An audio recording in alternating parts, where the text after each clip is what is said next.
Who better to answer those questions than General Petraeus himself?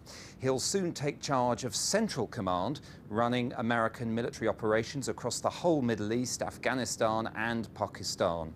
Earlier today, he gave Newsnight his last TV interview while commander in Iraq. And his mood was thoughtful, far from triumphalist.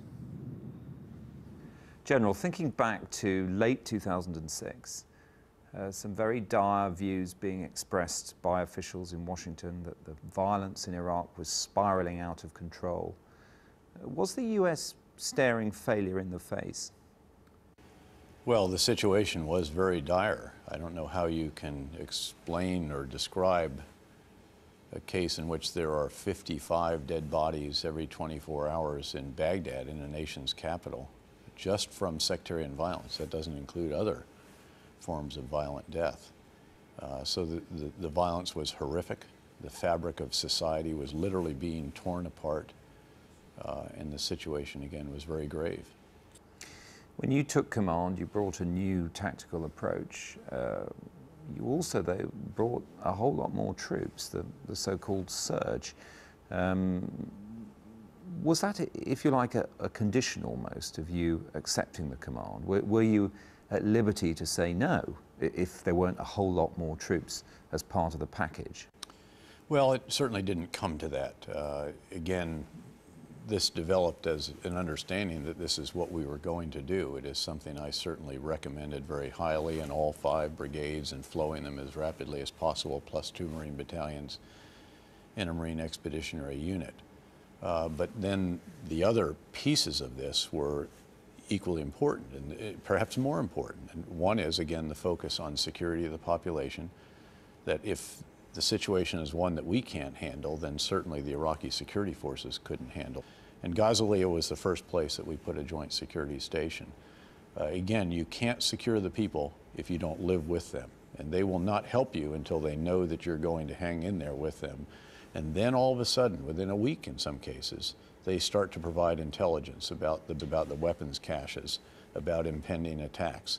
And then over time, as eventually happened, they will start to actually stand with us and to reject extremism.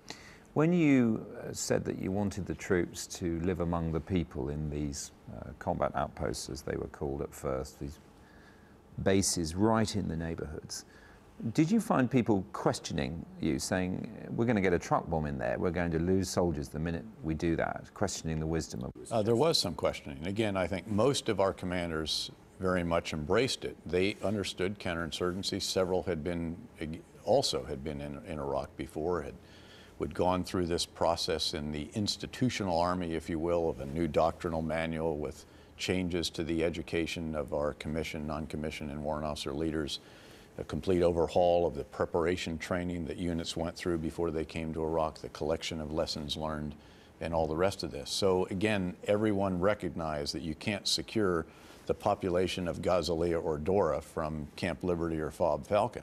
You have to be in Ghazaliyah and Dora, and again, the first joint security station went into Ghazaliyah. Do you think you'll ever use the word victory? I don't know that I will. I think that all of us at different times have recognized the need for real restraint in our assessments, in our pronouncements, if you will. And we have tried to be very brutally honest and forthright in what we have provided to Congress, to the press, to ourselves. And in fact, we say that you have to be first with the truth. You try to beat the bad guys to the headline, but it has to be the facts. What does that mean in a broader sense for what the US has called the war on terror? Does that mean that it's a struggle that defies those kind of terms? And would you hope that the next administration would abandon phrases like war on terror? This is a task that is very enduring. There will be progress in some fronts and setbacks in others. It's going to be a long struggle, and we have to be determined. We have to have the right constructs.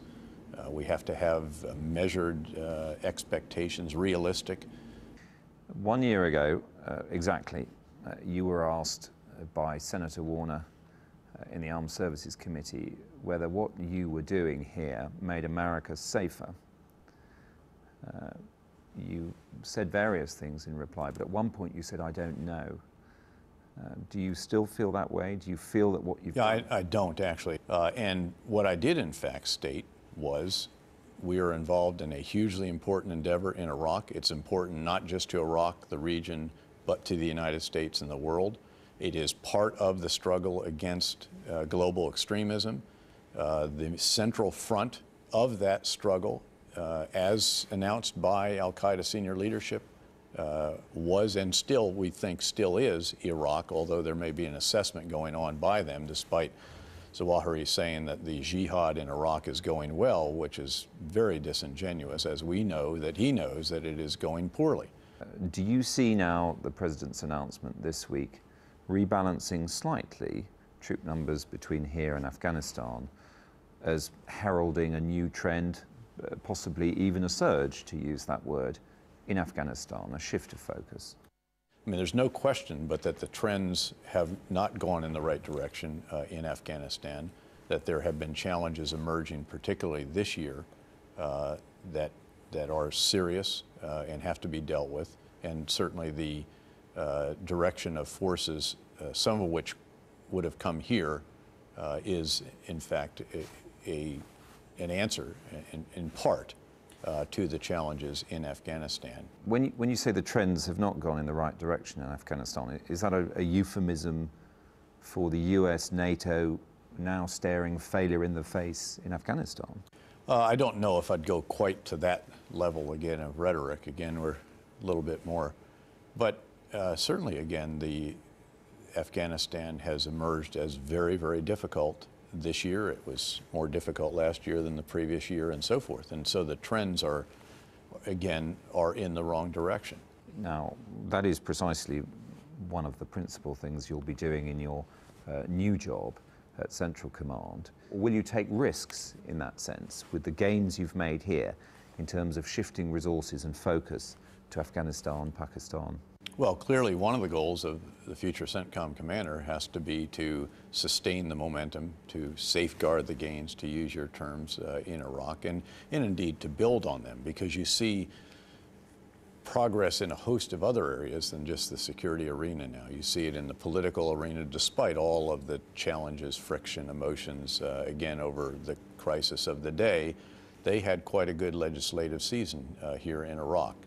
Lastly, how concerned are you that the Iraqi government, in a way, could throw this away at the last minute? Well, I think everyone in Iraq shares certain concerns. The people on the street, coalition, Iraqi leaders, they're all keenly aware of these, again, storm cloud issues that are out there looming on the horizon and that could materialize into very serious problems if they're not dealt with properly. The integration of the Sons of Iraq into Iraqi security forces' other employment is very, very important. So it's going to take a lot of continued very hard work.